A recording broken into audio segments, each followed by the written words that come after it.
There's a Japanese phrase, Kishi Kaisei. It means wake from death and return to life. Not literally dying, but the moment when a person is stuck so deep in a habit, a routine, a pattern, that it feels like their life force is fading. And then suddenly, something shifts, and they rise again. Addiction, whether it's social media, smoking, overeating, porn, gaming, alcohol, validation, relationships, shopping. It is essentially a slow death of willpower. And the opposite of that slow death is Kishi Kaisei. Today, we will understand how to use this ancient idea to break any addiction. Not with motivation, not with guilt, but with psychology, neuroscience, storytelling, and a step-by-step framework. By the end of this video, you'll walk away with something most people never get in their entire life. A blueprint to reset your brain, rebuild discipline, and revive yourself from any addictive loop. The phrase comes from Japanese samurai culture.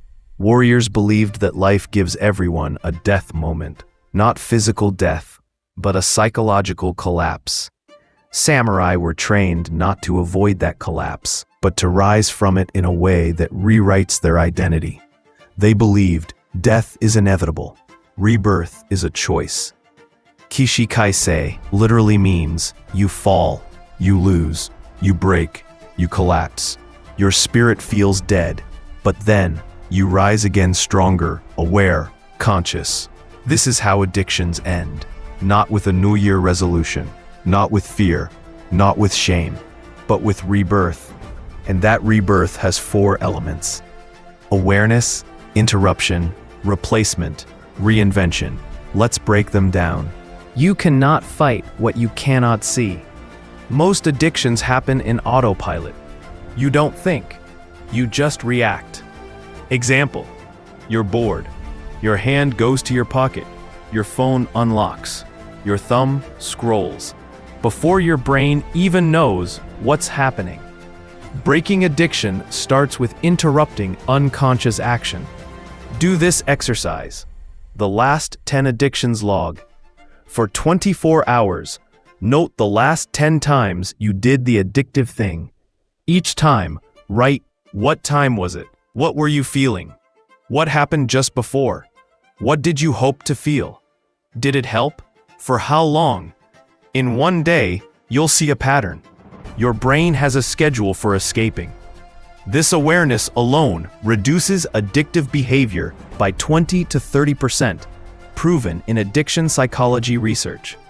Kishi Kaisei begins with seeing your death zone. The moment your brain chooses escape over effort. Now comes the magical part. Interrupting the craving. Neuroscientists talk about the craving wedge. If you insert a wedge between craving and action, the loop weakens. This wedge can be 10 seconds. A simple rule, the 10-second breathing pause. Whenever the craving appears, you pause. Inhale deeply for 4 seconds. Hold for 2. Exhale for 4. 10 seconds. That's it.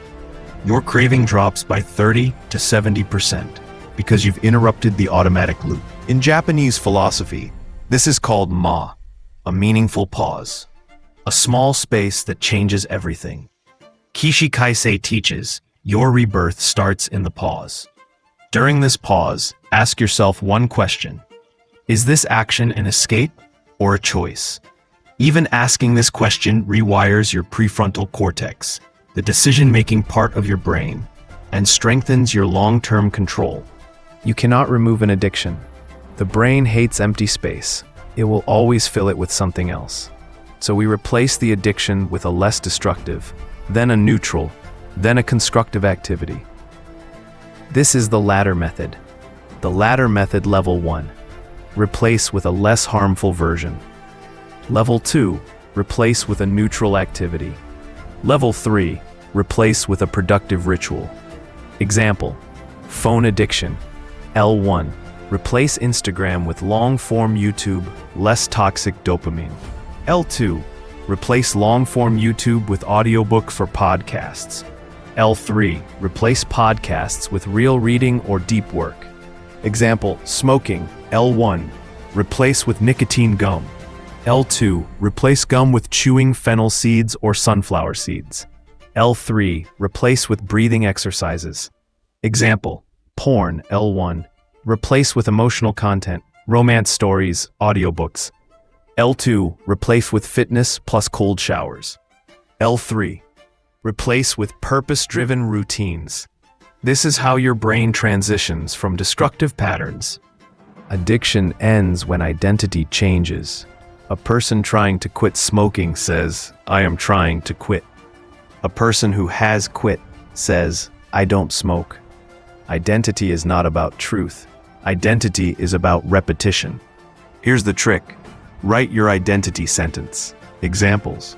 I am someone who chooses discipline over escape. I am someone who uses discomfort as fuel. I am someone who is rebuilding myself. I am someone who rises again. Repeat this every morning, not for motivation, but to tell your brain what it should save energy for. Because the brain protects identity more than habits. Kishi Kaisei is fundamentally an identity transformation. You're not fighting addiction. You're becoming someone different. Someone who rises from the death of their past patterns. Addiction is not a flaw. It's a cycle, and cycles can break. Kishi Kaisei isn't just a philosophy. It's a reminder. Your worst moment can become your strongest restart. Your lowest point can become your turning point. You can return to life, not slowly, but with intention. This video is your start. You rise now.